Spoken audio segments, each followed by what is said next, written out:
अस्सलाम वालेकुम वरहमतुल्लाहि वबरकातुहू। दोस्तों अली हसन अब्बासी किताब आहे कोड़क बजो कैदी जेल डायरी लेखक रसूल बख्श पली जो किस्त 31 24/8/1982 ईस्वी। सुबुह 9 बजा आसमान में झुड़ आहे ॿाहिरि थधी हवा पई लॻे। राति मूंखे थधि महसूस थी। ॿ कंबल मथां करे अंदरि सुम्हियुसि। छो सम्झ में न आयो। कल्ह गुलज़ार आयो। किताब अयूब बशीर घोड़े मुलाज़िम जी ॻाल्हि थी। चयाईं वियो संदसि जाइ ते रफ़ीक थो मोकिलियां। राति त वरी घोड़ो आयो। मुने कलाक खां पोइ वरी अचिणो आहे। जे रफ़ीक आयो त रफ़ीक ऐं शाकिर शाह 2 शींहं ॿेले में अलाए कीअं ठहंदा। ॿिनि मानियुनि बदिरां हाणोके अध खां त कोन वेंदासूं। मूंसां अक्सर ईअं थींदो रहंदो आहे। ख़्यालु करिणो पवंदो। हमरा अहवाल अध जेतिरो लिखी वरितो आहे। रोज़ु सुबुह जो उथी लिखियलु टुकुर पढ़ण लाइ ॾींदो आहे। सिट छॾे लिखण लाइ चयो अथमांसि। लफ़ाज़ीअ खां बचण लाइ सादी सवली ॿोलीअ में 16 आना सचियूं हक़ीक़तूं लिखण लाइ चयो अथमांसि। शोबाज़ी ऐं वधा जी लानत जेका पाकिस्तान में पखड़ी आहे तंहिंजे नुक़सान ते वॾा बहस थिया आहिनि। बहस जो त हूअं ई कोॾियो आहे। वधा जी फितरी आदत थी ॾिसजेसि। आहिस्ते आहिस्ते उन ते कंट्रोल पियो करे। बहरहाल शइ ठीकु लिखी अथसि। सादी साफ़ तवाज़न वारी ऐं निहायत असराइती पंहिंजे क़िस्म जो शाहकार थी सघे थो। मूं उन में कुझु बेइज़ाफ़ो करण खां साफ़ इनकार कयो आहे।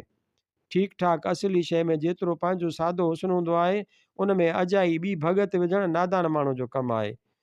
कैदियाणीअ जे डायरीअ वांगुरु हिन में बि 10 सिटूं बि वधाइण या घटाइण जी गुंजाइश कान्हे। अखर बखर जीअं आहे तीअं रहणु घुरिजे। राति देरि सां एकेडमी अवॉर्ड्स जो फंक्शन लाहौर तां ॾेखारियऊं। मूं थोरो ॾिठो त निंड खणी वियुमि। लाहौर तां पोइ नशेमन ॾिठोसीं। असद ख़ान फिरदोस जमाल आहे। फिरदोस जमाल तमामु हरफन मौला एक्टर चइबो। नशेमन ठीकु आहे। पुराणे जागीरदाराना भगत आहे पर अदाकारी ठीकु आहे। चोटीअ जा फ़नकार आहिनि। उज़मा रूही बानू ख़ालदा रियासत फिरदोस जमाल वग़ैरह बि बीठा चोट करियो आहिनि। दिल्लीअ तां राति मद्रास वारे सिज जी तपाश जे मर्कज़ जो अहवालु ॿुधायऊं। मालूम थियो त सिज 5 अरब सालनि जी उमिरि जो थी वियो आहे। बाक़ी 8 अरब साल उमिरि अथसि। पोइ हाइड्रोजन गैस ख़तमु थी वेंदसि ऐं पोइ सिज मरी वेंदो।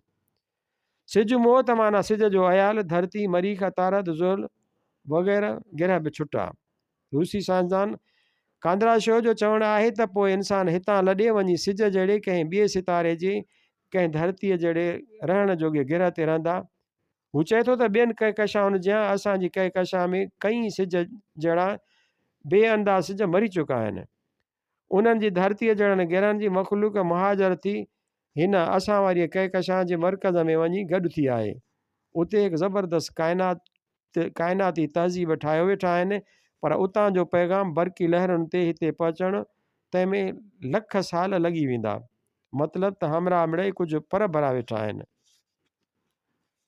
भला मियाँ मैनेजरा राह च बंगला तेरा सानू एक पल भोण दे गजरेनी एक पल बेजाना।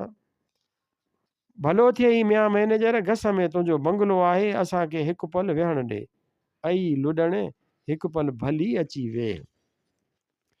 LC high school Nawanshahr Hindustan जा छोकिरा ऐं छोकिरियूं पहाड़ी नाच पिया नचनि ऐं ॻाइनि। हाणे पंजाब जे औरतुनि जो मशहूरु नाच गदा शुरू आहे। उहो एवरेस्ट पब्लिक स्कूल लुधियाणे हिंदुस्तान जूं छोकिरियूं नची रहियूं आहिनि।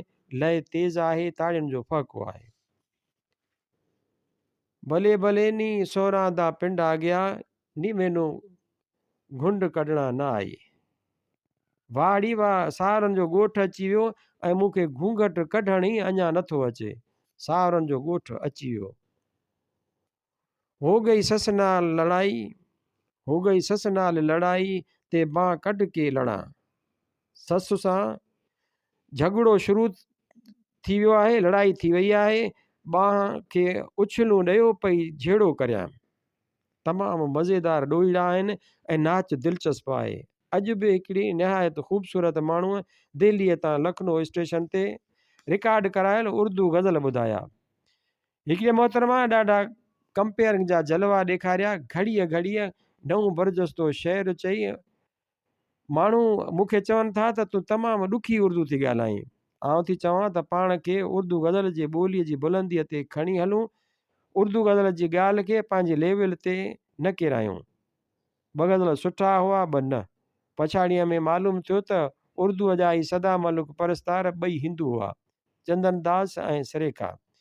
लाहौर तां ड्रामनि जे नए सिलसिले एमरजेंसी वार्ड जो ड्रामो ॾिठोसीं।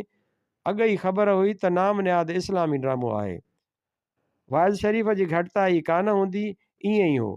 जागीरदारी सरमाएदारी निज़ाम अंदरां उनखे ड्राइण ऐं पाड़ूं पटण बिना फ़क़ति तव्हांजी इनफ़रादी तरह नेक थियण सां दुनिया जन्नत थी पवंदी। उहो आहे तत्व नाम निहाद इस्लामी अदब ऐं फ़न जो।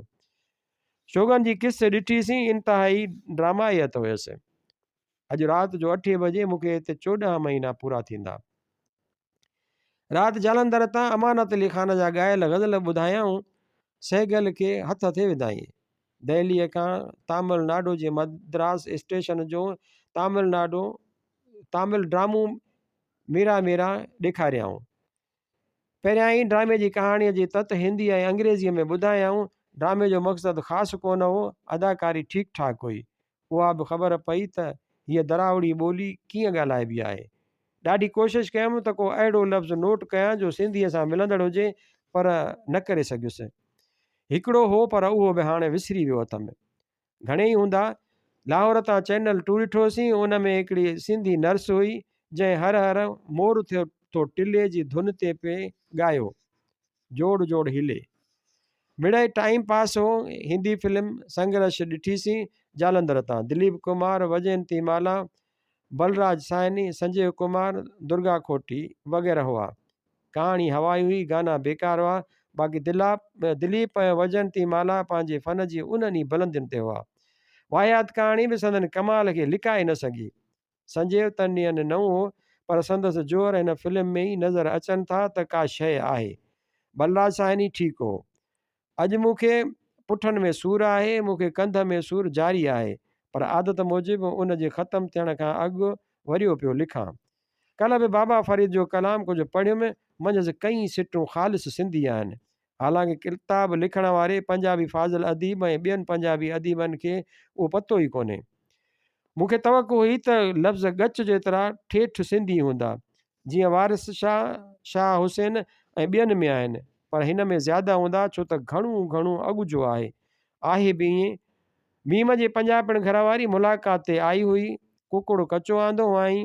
अॼु सुभाणे उनखे खाइण जो प्रोग्राम आहे।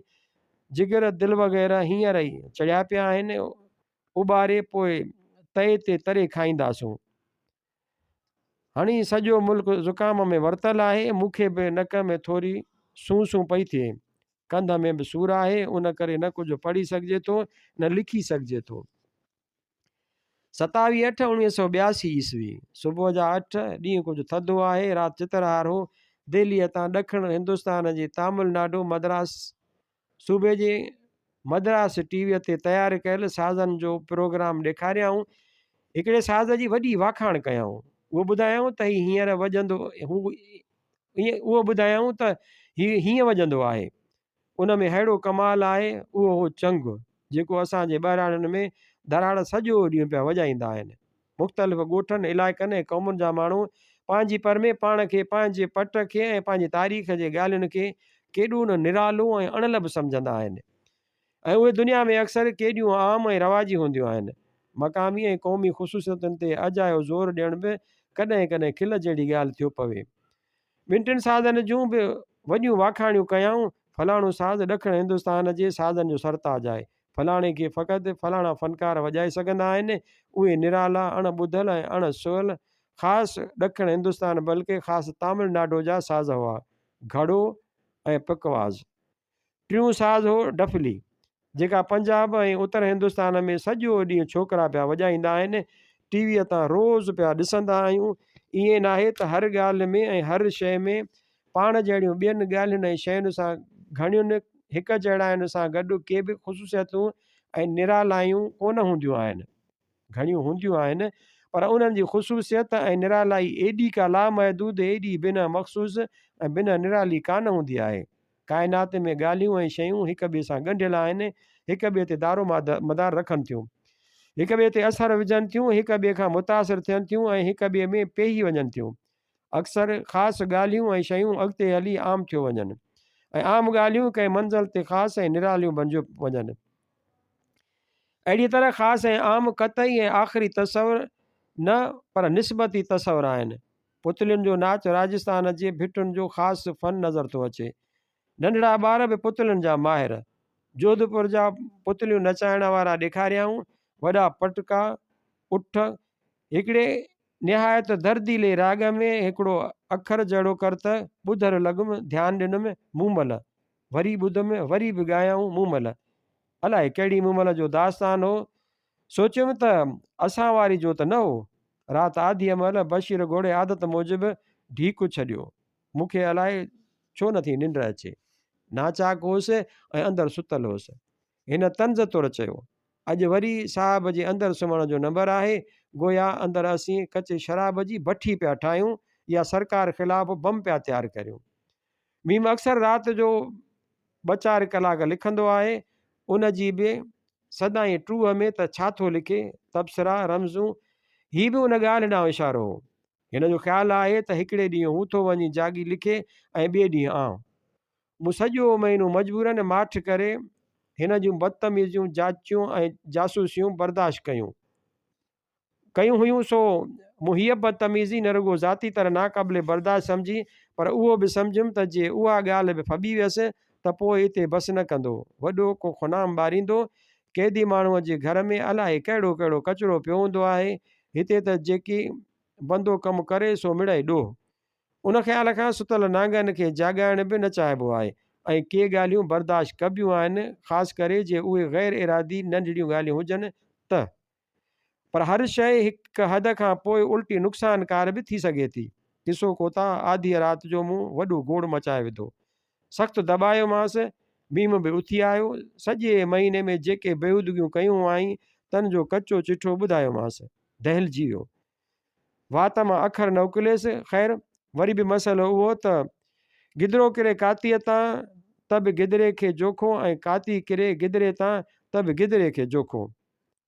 हीअ खणी हितां निकिरी वञे बदिली थिए या छा बि थिए, पर हीअ जेको बकंदो त फलाणा था अचनि, हीअं थो थिए हूअं थो थिए, तंहिं मां त वॾो गोंग थी सघे थो। अहिड़ो बि जंहिंखे ही जेल वारा बि धोई न सघनि, तंहिं मां त वॾो गूं थी सघे थो। अहिड़ो बि जंहिंखे ही जेल वारा बि धोई न सघनि। हाणे बि चयो त हाणे मीम चयो त आउं चवांसि माफ़ी वठे त ॻाल्हि फ़िलहालु दरगुज़र करियूं। मूं चयो त आहे त वॾी सज़ा जे लाइक़ु, पर मुंहिंजे चवण ते न, पर अज़ ख़ुदि जे माफ़ी वठे त ॾिजेसि। उहो राज़ीनामो थियो। हाणे खटे क़िस्मत, या फुरड़ीअ मां फटु थींदो या हिन जी रोज़ रोज़ जी बदमाशीअ मां जिंद छुटंदी। जज़ा जे करे मीम जो लिखण ई बंदि थी वियो आहे। सॼी राति अखियुनि जो विझो वेठो हूंदो आहे। बहरहाल अज़ ख़ुदि रोअण हार को थी माफ़ी वरिताई। मूं माफ़ी ॾिनसि। फ़िलहालु त ठीकु थियो, अॻिते ॾिसबो। जुमे जो भलारो ॾींहुं आहे। पाड़े जे लाउड स्पीकरनि जी पाण में रेस सुबुह खां शुरू थी वई आहे। गजगोड़ पई पवेनि, अखर बि सम्झ में नथो अचे, पर जेकी दहशतूं पिया कनि, धड़का ऐं धमकियूं पिया ॾियनि, तन मां मख़लूक ख़ुदा लाइ कंहिं ख़ुशख़बरीअ आराम ऐं सुख जो आसिरो कोन थो ज़ाहिर थिए। तस्वर में रुगो भाला गुर्ज़ ऐं बाहि जा आड़ा खड़ा करियो छॾीनि। हिकिड़े पासे जागीरदारी समाज जी राजूणी ऐं बिरादरी निज़ाम जो अज़ाब, ॿिए पासे बुखे पेट जा चक ऐं पैदावार जे वसीलनि ते क़ाबिज़ थी वेठलनि जूं ख़रमस्तियूं ऐं दहमान, टे पासे जागीरदार सरमाएदार साम्राजी सियासत जूं आमरियतूं ऐं मार्शलाऊं, चोथे पासे ही भालनि गुर्ज़नि ऐं बाहि जे उड़ान वारा रूहानी जाबिर ऐं जलाद, सभु पाण में जुट टुटण मतल मिसकीन मारू माण्हू वीचारा वञनि त केॾांहुं वञनि। सभु पाण में जुट टुटण मतल मिसकीन मारू माण्हू वीचारा वञनि त केॾांहुं वञनि। मीम टोप खणी हाणे ॾेखारियो आहे। तरो सड़ियो पियो अथसि। वॾा नुक़सान थी गया, सारा सड़पल गया। बशीर मुशक़तीअ ॾांहुं इशारो करे चवे थो, सुम्हिजो पवंदा वञ के, सुम्हियूं जो रहे वञो। सॼो ॿोड़ जेको कलाकनि जा कलाक रधियो अथसि सो सड़ी वियो। गर्मी अक्टूबर विच ताईं हलंदी आहे। अञा ख़ैरनि सां अगस्त ई कोन पूरो थियो आहे, पर अॼु जहिड़ो कर मौसम में ख़िज़ा जी उदासी जा आसार पिया नज़र अचनि। ॿाहिरि कबिरियूं पाण में जंगाण लॻाए वेठियूं आहिनि। पखो आहिस्ते आहिस्ते पियो हले, अॼु हमरा बहितर आहे। उमिरां लंघिया पॿां बहार, तुंहिंजे इंतज़ार में चांठ वटि पेरनि जे पॿनि भर बीठे केई उमिरियूं लंघे वयूं। ख़्वाजा फरीद जी उहा सिट मीम खां ॿुधियमि, राति आसमान में कुतुब तारे कतियुनि ऐं टेड़ुनि खे ॾाढो निहारियमि, पर पतो ई कोन पियो। उल्टा लतीफ़ जा बेत यादि अची पिया, जन आसमान जे तारनि बदिरां धरतीअ जे तारनि जूं ॻाल्हियूं छेड़े विधियूं। तोॾां घणो निहारियां तारा तेलाही, सॼण जेॾां तूं तेॾां उभिरी। हिन तारे हुन हेठि हित मुंहिंजा सुपरी, सॼण माखीअ ॿेठि कोड़ा थियनि न कॾहिं। तारा तर तरो कणियूं मथनि फुलड़ियूं, खोइ से रातड़ियूं जे पिरी पुॼाणा पयूं। थए थए था था थए थए था।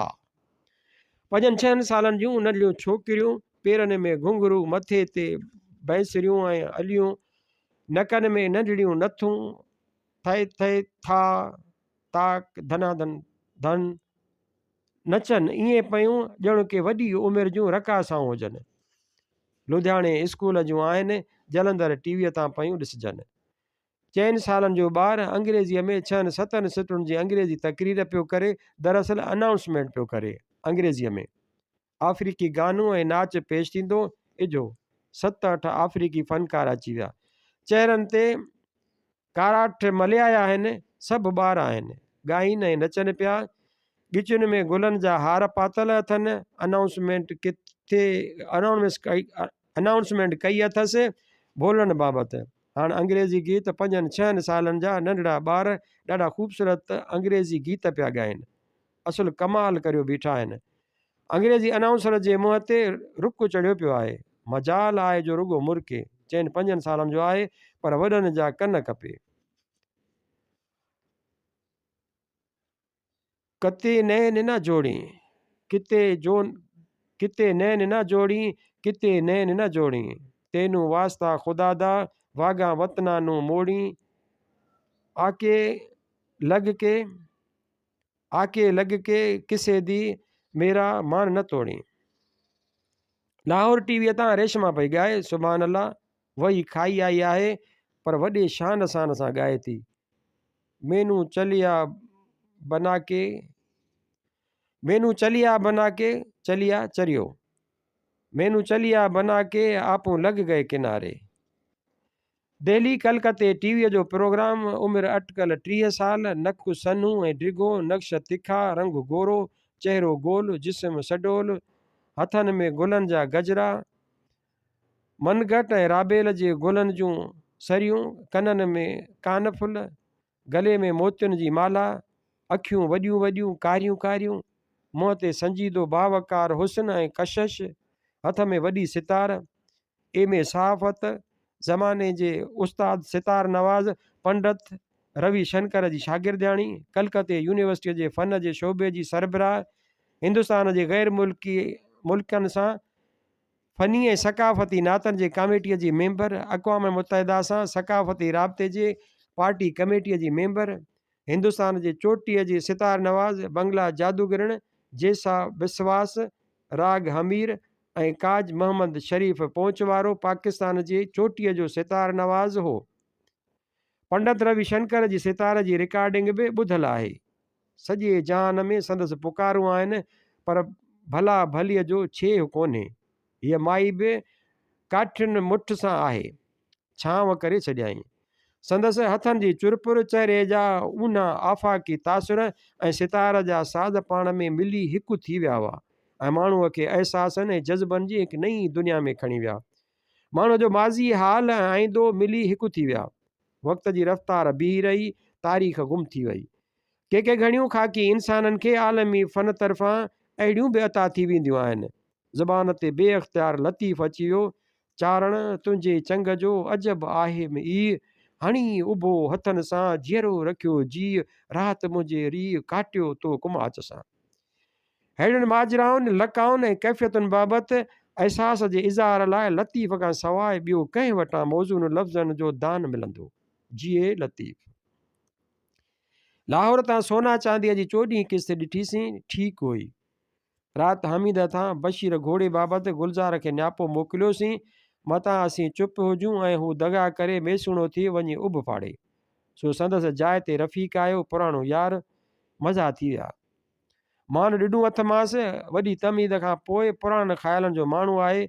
सियासी सोच रिवायती मुहाजर सोच अथसि, पर माण्हू ज़ाती तरह भलो आहे, भले गोरकीअ सां बि कचहरी करे। असर त को ख़ासि मक़सदु थियणो कोन्हे, त बि पराईअ धीअ तां धिको बि चङो। 2 लिफ़ाफ़ा ऐं हिकिड़ो कार्ड मिलिया। हिकिड़ो लिफ़ाफ़ो ऐं कार्ड एमनेस्टी वारनि जो आहे। उहो ख़त पहिरीं बलूचिस्तान वियो, हुतां थी फिरंदो फिरंदो हिते पहुतो आहे। अंग्रेज़ीअ में लिखियो अथनि, group number 26F, Amnesty International, मेसन डिव टेम्पल 90,000 बेलोफोर्ट, फ्रांस। प्यारा साईं, असीं एमनेस्टी इंटरनेशनल जे फ्रांस वारी शाख जे ग्रुप 26F जा मेंबर आहियूं।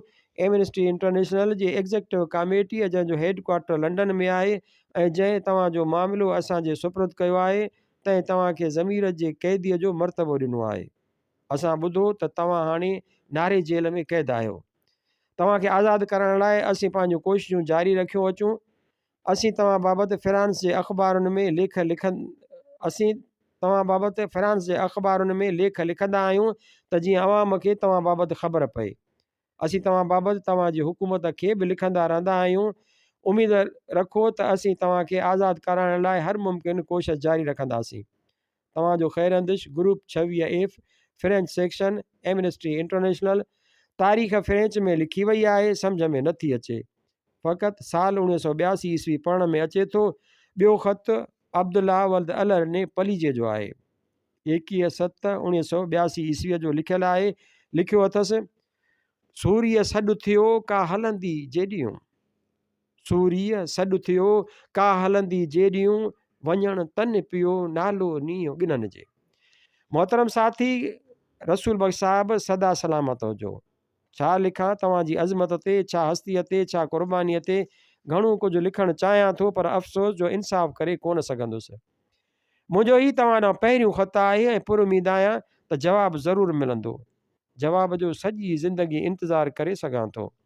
हिन वक़्तु हर हंधि शादनामा लॻा पिया आहिनि, वासिन अची वेढ़ा वसाया आहिनि। चओ तरफ़ वायुमंडल बदिलजी वियो आहे। हर तरफ़ खां डिगरनि जी ढण ढण, टलियुनि जी टण टण लॻी पई आहे। गऊं ऐं मेहनि जूं हंभूं, नंढनि गाबनि जूं रंभूं, चओ तरफ़ आवाज़ ई आवाज़। मथे आसमान ते ककरनि जी छांव, घोड़ियुनि जा साटोड़िया ऐं मींहं जा धोॿाड़िया लॻा पिया आहिनि।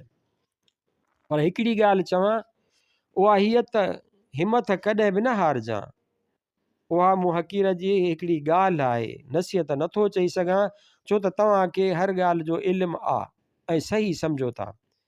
ख़त काफ़ी तवील पियो थिए ऐं आउं लिखणु चाहियां थो। त कुझु वक़्तु तव्हां मुंहिंजे बारे में पिणु सोचियो। हिन वक़्तु आउं जुंगशाईअ जे वेझो तारीख़ी जायुनि जी रिसर्च पियो करियां। हालाठ जे दड़े ते बि वियो आहियां। उतां हिकु तमामु पुराणो सिको बि लधो अथमि, जंहिं ते ख़बर न आहे कहिड़ी ज़ुबान लिखियलु आहे। हींअर ॻोठु ड्रामो कयोसीं धराड़नि जा धक, जंहिंमें हीरो जो किरदारु मूं अदा कयो। ॾाढो कामयाबु वियो, माण्हुनि सारायो। उन में बिजलीअ जो लाउड स्पीकर पिणु इस्तेमालु कयोसीं। औरतुनि जे लाइ पिणु परदे जो इंतज़ाम हो। सिर्फ़ु दुआगू अब्दुल्ला पलीजो वलद अलाह ॾिनो पलीजो, ॻोठु मंगर ख़ान पलीजो, सभिनी वासियुनि तरफ़ां सलाम क़बूल कंदा। अदी मुसरत लिखियुमि, अदी मुसरत, तुंहिंजो ख़त गोड़ियूं कंदो अची पहुतो। अॻियूं ख़त तुंहिंजो मूंखे को बि कोन मिलियो, न त कर आउं ज़रूरु जवाबु ॾियां हा। तूं कहिड़े दर्जे में आहीं? हिते 2-3 ॾींहं मींहुं पए थो, अधु राति ईंदो आहे ऐं 2 पहरनि ताईं या थोरो अॻु ख़तमु थींदो आहे। कॾहिं 2-2 ॾींहं पियो हलंदो आहे। राति आधीअ जो शुरू थियो, इजो हींअर बीठो आहे। सलाम पंहिंजे सॼे घर जे ॿारनि खे ॾिजो ऐं खेनि चइजो त सभु पढ़ी होशियारु थी इम्तिहान लाइ तयारु थिया वेठा हुजो। ऐं सभिनी जो अची इम्तिहान वठंदुसि। पाण सां सुठियूं सुठियूं शयूं ऐं खिप जे बांठनि जी भरोटड़ी बि खणियो ईंदुसि। जेके सुठा पास तन खे इनाम जो, जेके रुगो लिका पिया हूंदा ऐं पढ़ंदा कोन, तन लाइ उघाड़नि पुठनि ते खिप जा बांठा तुंहिंजो बाबा। गंदलीअ खे लिख में प्यारी गंदली। अदी मुसरत जे ख़त सां गॾु तुंहिंजो ख़त बि पहुतो, पढ़ी ख़ुशी थी, टाइगर खे तुंहिंजा सलाम ॾिनमि, ॾाढो ख़ुशि थियो ऐं म्याऊं म्याऊं करे तोखे बि कुलेलीअ खे सलाम ॾिनई। तूं ऐं कुलेली हींअर खां ई अंग्रेज़ी ABCD चङीअ तरह लिखणु शुरू कयो। सिंधी बि लिखो ऐं पढ़ो, पोइ उर्दू भले पढ़ो, पर बिना अंग्रेज़ी ऐं सिंधीअ जे न। ईंदड़ महीने बाबा गुल हिते ईंदो, अवी ॿई पंहिंजी ख़र्चीअ मां इलाही टाफियूं मूं लाइ ऐं टाइगर लाइ वठी साणसि गॾु अचिजो। कुलेलीअ खे चओ त ख़त छो नथी लिखे, ऐं तूं कुलेलीअ खे मारींदी त कान आहीं। कुलेलीअ खे मारींदीअ त टाइगर चक विझी कन जी पापड़ी खाई वेंदुई, उहो ख़्यालु रखजांइ। पिरिया ॿियनि सभिनी ॿारनि खे मुंहिंजा सलाम ॾिजो, ॿारनि सां विड़ी मतां। ॿियो त अवी ॿई अमा वॾीअ जो चयो कमुकार कंदियूं करियो। पिरिया अॻे ई संदसि चयो कंदी आहे तुंहिंजो बाबा। राति दिल्लीअ तां फ़लस्तीन ऐं लिबनान ऐं इसराइल बाबति मुबाहिसो थियो। एडिटर, प्रोफेसर ऐं अख़बारी रिपोर्टर हुआ। फ़लस्तीनियुनि खे ज़बरदस्त ख़राज तहसीन ॾिनाऊं, अरब रुजत परस्त हुकूमतुनि जी पत वाखी कयाऊं, बैरूत जा कई मंज़र ॾेखारियाऊं, आम माण्हूअ लाइ चङो मोचारो सुझ वधाईंदड़ मुबाहिसो हो। चित्रहार में लुल्ल कोन हो। दिल्लीअ तां गज़ल ॿुधायाऊं फज़ूल हुआ, लाहौर तां ॿुधायाऊं त उहे बि अहिड़ा चट हुआ। राति आदीअ खां सुबुह ताईं चङो मींहुं हलियो, मींहुं ठीकु कोन्हे, आउं सफ़ा ठीकु कोन आहियां, पर का तकलीफ़ बि कान्हे सवाइ कंध जे सूर जे, जेको अञा कोन वियो आहे। सुभाणे खां वरी अदबी मकालो दुरुस्त करणु शुरू कंदुसि। हफ़्ते खां पोइ कल्ह मीम जी घरवारीअ आंगन नाविल ख़दीजा मस्तूर जो मोकिलियो। उन जूं ॾाढियूं तारीफ़ूं ॿुधल आहिनि, शुरूअ में ज़रीना कयूं हुयूं, अॼु पढ़ी थो ॾिसां। हुर खे लिखियुमि त चइबो त अञा 2 अखर लिखियो सघीं थी। उहो बि शुक्र जो हेॾनि सारनि कारखाननि मां हेतिरो टेम बि बचे ई थो। सगोरनि खे चओ त ॻाल्हि बराबरि उहा ई संगनि वारी आहे। 100 हूंदे त उठ जे ॿिन्ही पासनि खां आम्हूं साम्हूं 2 जबली पाण में तोड़िजी विड़ी पिया। खणी हिक ॿिए जे ॾाढ़ियुनि में हथ विधाऊं, गोड़ ते उठ छिरकी उथी बीह रहियो ऐं मुड़ुस ॿिन्ही पासनि खां टंगिजी बीह रहिया। चऊं त ॾाढ़ियुनि मां हथ था निकिरनि त पथरनि वारे पट ते हॾु गुॾ बि भॼी पवंदा। सो हिकिड़े चयो ॿिए खे, कयाई त बुछड़ी पर झलजांइ सोघो। सो संगनि जे चोरनि हाञा करे छॾिया आहिनि। रोज़ टोड़ा थियो बीठा आहिनि, रोज़ टूरा थियो बीठा आहिनि, माण्हू बि न भाड़ी थिए त बि वात जी वठ खां त न वञे। उन तां चोरनि सां ॾाढ़ियुनि में हथ पइजी विया आहिनि, न को था असीं ॾाढ़ियुनि मां हथ कढूं, न को था डप खां हू ई छॾीनि। चपरां बि उभी थी बीठी आहे, आख़िर अॼु सुभाणे वेहंदी, पोइ सभु को जेॾां जो हूंदो तेॾां रवानो थी वेंदो। हूअं ई बि पंहिंजा पाण में आहियूं, मुल्क जा हाल सभिनी खां सारिया पिया आहिनि। इन ॾुकार ऐं महांगाईअ जे टाइम में जेकी 2-3 ॾींहं पराए मथे मां लोलो कढी सघिजे सो चङो। पुठ तां वञणी लथी त बि काशो। मुनीअ कहिड़ा कारखाना खोले विधा आहिनि, का त ख़बर पए। डेश डेश रिलीअ वारे दरवेश त वॼाए छॾियो, लोक लॾण में चरी अॾण में। डेश डेश ॻाल्हि थियणु सारो बि त हुजे। डेश डेश कल्ह शाकिर शाह चयो त हमरा बाबा फरीदुद्दीन सऊद शकरगंज पाक पतण वारो ख्वाजा निज़ामुद्दीन औलिया दहलवीअ जो मुर्शिद, हिंदुस्तान जे समूरनि चिश्तियुनि जो मुर्शिद जे शलोकनि जी किताब आख्या बाबा फरीद ने वापसि पिया घुरनि। अॼु हुन मां नोट वठण जो कमु लाथुमि, सुभाणे किताब वापसि कबो। मंझंदि केतिरा ई सिंधी लफ़्ज़ आहिनि। बाबा फरीद पंजाबी शाइरीअ जो बाबो आदम आहे। लतीफ़ खां अटकल 5 सदियूं अॻु थी गुज़रियो आहे। पहिरीं वॾे सिंधी शाइर काज़ी काज़न खां बि 3 सदियूं अॻु जो आहे। सिंधी शाइरनि मां फ़क़ति सिमग चारण खां अॻु थी गुज़रियो आहे। मुंहिंजी नज़र में सिमग चारण वॾो शाइर आहे। बाबा फरीद जा कुल 213 श्लोक जा बैत ॾिनल आहिनि। उन्हनि मां हेठियां सिंधी लफ़्ज़ आहिनि: कंधी, सखणूं, लधो, साथड़ो, मंझि, ॻाल्हाईंदियूं आहिनि, वाट ॾियो मूंखे ॾियो ॾेई वञे, ढोलियो ढट करारियो, माण्हू साहिर वर मुड़ुस, ॼाणा लब लालच, वण गहला घणे मींहं, सभु दुखी सुखी, संझे ॼाण ॾुखी टुॿी, तोए ॾुहागण रसम, लय सिंधी, किन्नू वरले ॾींहं, पातणी ॿेड़ा, वात कपर कारण, मान पिरी ॾींहड़ो सॾु करे। कुझु बैत अहिड़ा आहिनि जेके सूरत ख़तीअ जी थोरे फ़र्क़ सां ज़रे घटि सिंधी आहिनि। अॼु दिल्लीअ तां इंदिरा गांधीअ जे मारिश ऐं मोज़म्बिक जे दौरे जी टीवी रिपोर्ट ॾेखारियऊं। मारिश जे वज़ीर आज़म जी अंग्रेज़ीअ जो लहजो अजीब हो। हर लहजे जी पंहिंजे नमूने मिटी पलीत करे अंग्रेज़नि खां वेर वठनि था। जगन्नाथ जी तक़रीर जो अंदाज़ो अहिड़ो हो ॼण हिकिड़ो औलाद पंहिंजे माइट सां ॻाल्हाए रहियो हुजे। मसलन ही लफ़्ज़ सफ़ारती दस्तूर मूजिबि निहायत ग़ैर मामूली हुआ। असीं हिंदुस्तान ॾांहुं रहनुमाई ऐं साथ वास्ते निहारियूं था। अॼोकी दुनिया जी सफ़ारती ॿोलीअ में रहनुमाई वठण जी ॻाल्हि कान थींदी आहे। हर को मुल्क पाण खे तीसमार खान ज़ाहिर कंदो आहे, पर मॉरिशस जे 60-70% आबादी हिंदुस्तानी आहे।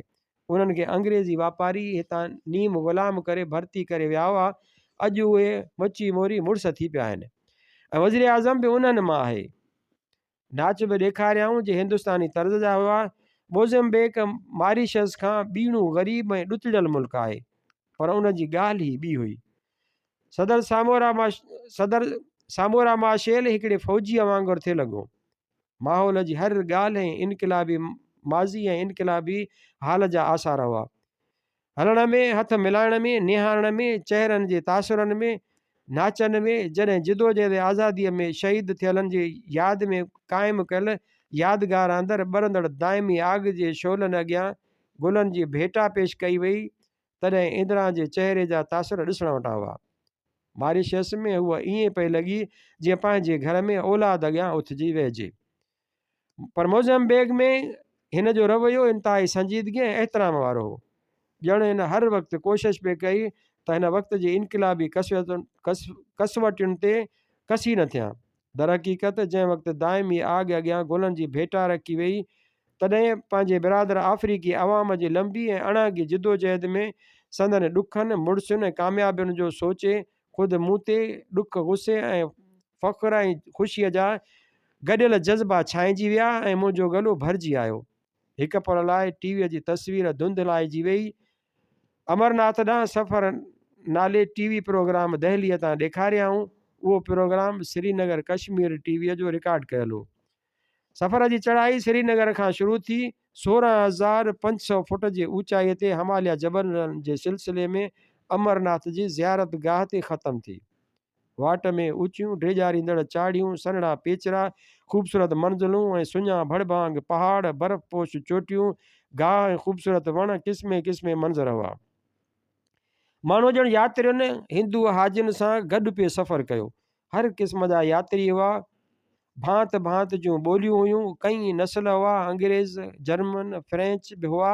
नंढड़ा ॿार, ॿुढा, बीमार, मंडा गॾनि खचरनि ऐं घोड़नि ते ऐं के घोड़ियुनि ते, काठ जे घोड़ियुनि ते मंडकाईंदा पिए विया। मथे मथे मथे ॾकंदा, मानियूं पचाईंदा, ॻाल्हाईंदा, कचहरियूं कंदा, ॻाईंदा, मंज़िलूं कंदा पिए विया। मथे मथे मथे झझा माण्हू गॾु हुजनि, मक़सदु पको हुजे त मंज़िलूं कीअं न आसान थियो पवनि। माण्हू पंहिंजीअ ते अचे थो त छा छा नथो करे विझे, ख़ासि करे जॾहिं ॿियनि सां गॾु हुजे। माण्हू तसवुर ई न करे सघंदो त ही काठ जे घोड़ियुनि ते मंडकाईंदड़ पिंगलो या ही मरण कंदीअ ते पतल मढ़ हिन ख़ौफ़नाक जबलनि जूं चाढ़ियूं ॾींहंनि जा ॾींहं चढ़ी हिमालय जूं ऊचायूं सर करे हिननि पुरस्रार गारनि ऐं चोटियुनि ते पहुची वेंदो ऐं सही सलामत मोटी ईंदो। लतीफ़ जो चयो आहे त थकियाई थर थेल चढ़ चकियाई चोटिएं, थकियाई थर थेल चढ़ चुकियाई चोटिएं, हलंदे हो त पुन वॾे भव मिड़ई भेल, उथी राओ रेल वेठनि तां वरे वरी, उथी राओ रेल वेठनि तां वारी वरे। सो रुगो सखणी शाइराणी ॻाल्हि कान कई हुआईं। इंसान वाकई कंहिं अज़ीम मक़सद लाइ थर थिले सघे थो थर थेले सघे थो। थकी टुटी चुकी ऐं ख़लास थी बि चोटियुनि ते चढ़ी सघे थो, मिड़े ई भव भेले सघे थो ऐं राहो रेले सघे थो। अफ़सोस जो अञा धरतीअ जे किरोड़े माण्हुनि जा अज़ीम मक़सद लंगम जी ज़ियारत खां वधीक अज़ीम न थी सघिया आहिनि। अञा किरोड़े इंसान पीरनि भोपनि मुलनि पादरनि जी रूहानी डिक्टेटरशिप जे ॻट मां आज़ादु थी न सघिया आहिनि। अञा अध खां मथे मख़लूक पंहिंजी निजात अहिड़ियुनि ज़ियारतुनि में ई सम्झे थी, पर उहो टिकसाट बि नेठि पूरो थींदो ऐं माण्हू ज़रूरु रूहानी ग़ुलामीअ खां आज़ादु थींदा। अॼु जलंधर अमृतसर तां हिंदी फिल्म दामाद ॾेखारियऊं मामूली हुई। हिकु अधु खे छॾे बाक़ी ॿिया एक्टर घणे भाङे गुमनाम बिना नवां या ॿिए टे दर्जे जा हुआ। को बि ठठ ऐं शान कोन हो, न मारधाड़, न शानदार निज़ारा, न रंग बरंगी महल, न सनसनी खेज़ टुकर। मतिलबु त कुझु कोन हो, पर फिल्म ॾाढी वणी। मुठी भर चावल ऐं अॻूणी फिल्म जंहिंजो नालो नथो अचे तंहिं जहिड़ी हुई। हाणे सम्झो अथमि त का रोशन ख़्याल तरक़ी पसंदि मरहटनि फिल्म कारकुननि जी फिल्म कंपनी आहे, जेका उहे अजीब सादियूं प्यारियूं प्यारियूं अनोखियूं अनोखियूं फिल्मूं थी ठाहे, थोड़नि पैसनि में नवनि सेखड़ाटनि खे भर्ती करे का न का अनोखी कहाणी फिल्माए थी। सेखड़ाट अदाकारनि ते महिनत करे उन्हनि खे फर्स्ट क्लास बणाए थी। सिंध में ईअं छो नथो थी सघे? यकीनन थी सघे थो ऐं कोशिश थियणु घुरिजे।